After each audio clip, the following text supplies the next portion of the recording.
دوسروں کی نصیحت کون نہیں سنتا؟ غرور کو توڑنے کے لیے بہترین طریقہ کیا ہے؟ سب سے بڑا نفع انسان کے لیے کیا ہے؟ آئیے ان سوالات کے جوابات جانتے ہیں آج کے ایپیسوڈ میں۔ بسم اللہ الرحمن الرحیم۔ ناظرین محترم، السلام علیکم ورحمۃ اللہ وبرکاتہ۔ سبیل قرآن کے اس تفسیر پروگرام میں ایک بار پھر آپ سبھی کا استقبال کرتے ہیں۔ قرآن کی تلاوت کریں، قرآن کو اپنا ساتھی بنائیں تاکہ قرآن قیامت کے دن آپ کا شفیع بنے۔ جو قرآن سے دور ہوتا ہے وہ خدا کے رحمت سے بھی دور ہوتا ہے۔ آج آپ کے سامنے سورہ بقرہ کی آیت نمبر 206 اور 7 کی تفسیر لے کر حاضر ہوئے ہیں۔ آئیے سب سے پہلے آیت نمبر 206 کی تلاوت کو اس کے ترجمے کے ساتھ سن لیتے ہیں۔ کتاب انزلناه الیک مبارک لیدبروا آیاته ولیتذکر اولو الالباب۔ بسم اللہ الرحمن الرحیم۔ وَإِذَا قِيلَ لَهُ اتَّقِ اللَّهَ أَخَذَتْهُ الْعِزَّةُ بِالْإِثْمِ فَحَسْبُهُ جَهَنَّمُ وَلَبِئْسَ الْمِهَادُ۔ جب اس سے کہا جاتا ہے کہ تقوی الہی اختیار کرو تو اس کی وہ عزت جو اس نے گناہ کے ذریعے پائی ہے وہ اسے اس بات سے روک دیتی ہے، پس اس کے لیے جہنم کافی ہے اور وہ کتنی بری جگہ ہے۔ اب آئیے اس آیت کے پیغامات کو بھی جان لیتے ہیں۔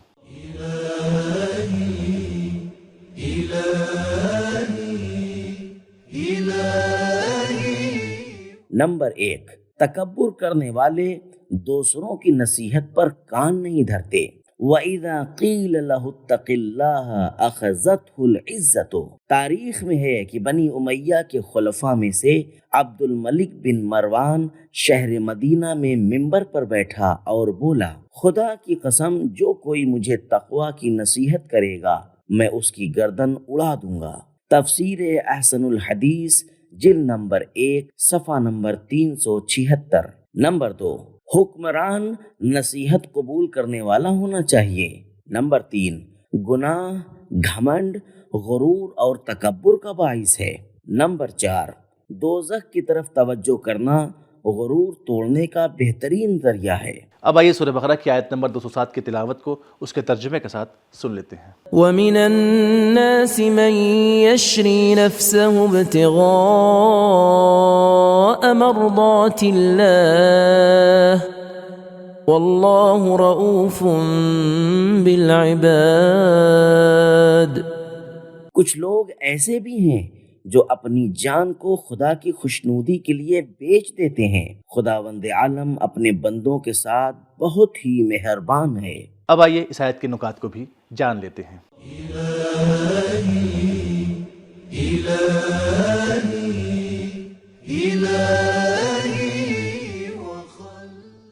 ابن ابی الحدید، جن کا شمار اہل سنت کے 7ویں صدی کے علماء میں سے ہوتا ہے، انہوں نے اپنی کتاب شرح نہج البلاغہ میں لکھا ہے، تمام مفسرین کہتے ہیں کہ یہ آیت حضرت امام علی علیہ السلام کی شان میں اس وقت نازل ہوئی جب شب ہجرت آپ بستر رسول پر سو گئے تھے۔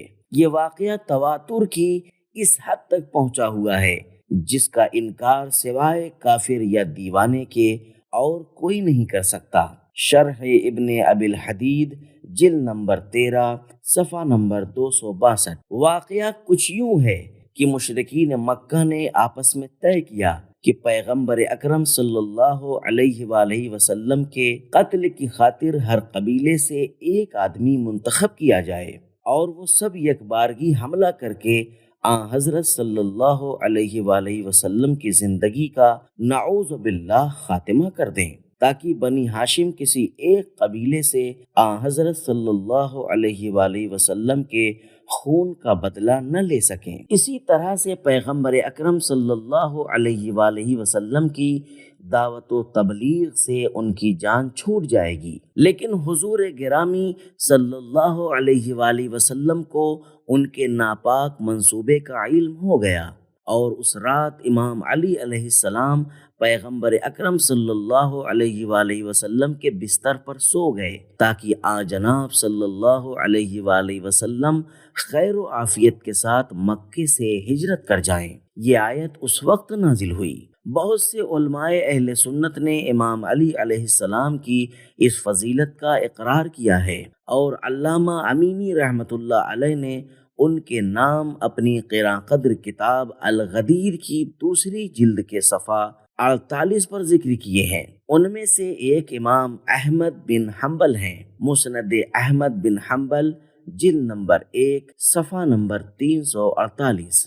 تفسیر اطیب البیان میں بحوالہ کتاب غایت المرام لکھا ہے کہ 20 حدیثیں ایسی ہیں کہ جن میں سے 9 حدیثیں علماء اہل سنت سے اور 11 حدیثیں علماء شیعہ سے نقل کی گئی ہیں، جن میں کہا گیا ہے کہ یہ آیت حضرت علی علیہ السلام کی فداکاری اور جانثاری کے بارے میں نازل ہوئی ہے۔ اسی طرح تیسری صدی میں لکھی جانے والی تاریخ طبری جلد نمبر 2 صفحہ نمبر 373 میں حضرت علی علیہ السلام کے بستر رسول پر سونے کا ماجرا بیان کیا گیا ہے۔ اس کے علاوہ تاریخ یعقوبی جلد نمبر 2 صفحہ نمبر 39 پر یہ موضوع بڑی صراحت کے ساتھ ذکر کیا گیا ہے۔ شرح ابن ابی الحدید جلد نمبر 4 صفحہ نمبر 73 میں ہے کہ معاویہ نے 70,000 درہم صرف اس لیے خرچ کر ڈالے تاکہ لوگ کہیں کہ یہ آیت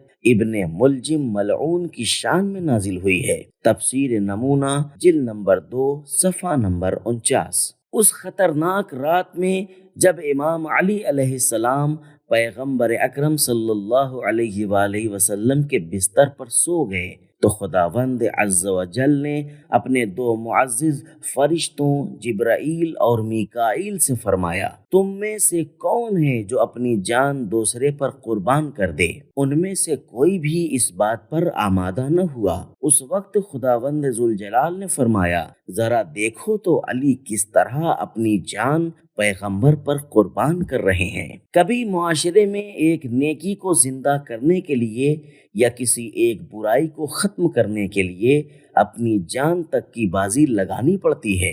حضرت علی علیہ السلام فرماتے ہیں کہ جو کوئی امر بالمعروف یا نہی عن المنکر کے راستے میں مارا جائے وہ اس آیت کے مصادیق میں سے ایک ہے۔ تفسیر صافی جلد نمبر 1 صفحہ نمبر 241۔ ترجمہ تلاوت اور اس کے نکات کو جان لینے کے بعد اب آئیے اس آیت کے پیغامات کو بھی جان لیتے ہیں۔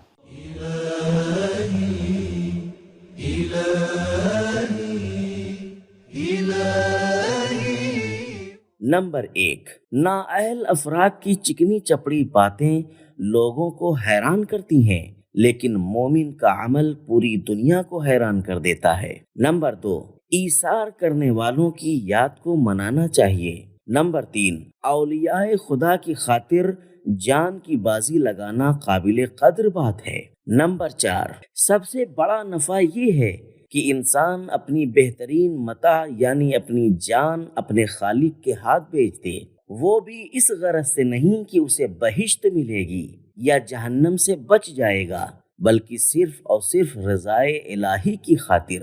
نمبر 5، راہ خدا میں خطرات کا مسکرا کر مقابلہ کرنا اور ان سے خوف نہ کھانا زیادہ اہم ہے نہ کہ خطرات کو محسوس کرنا۔ اگر آیت کے شان نزول پر غور کیا جائے تو معلوم ہوگا کہ یہ ایسی ہستی کی تعریف کر رہی ہے جس نے خطرات مول لے کر اپنی جان بیچ دی تھی۔ یہ اور بات ہے کہ کسی قسم کا حادثہ رونما نہیں ہوا۔ نمبر 6، خدا کی مہربانی بہترین اجر ہے۔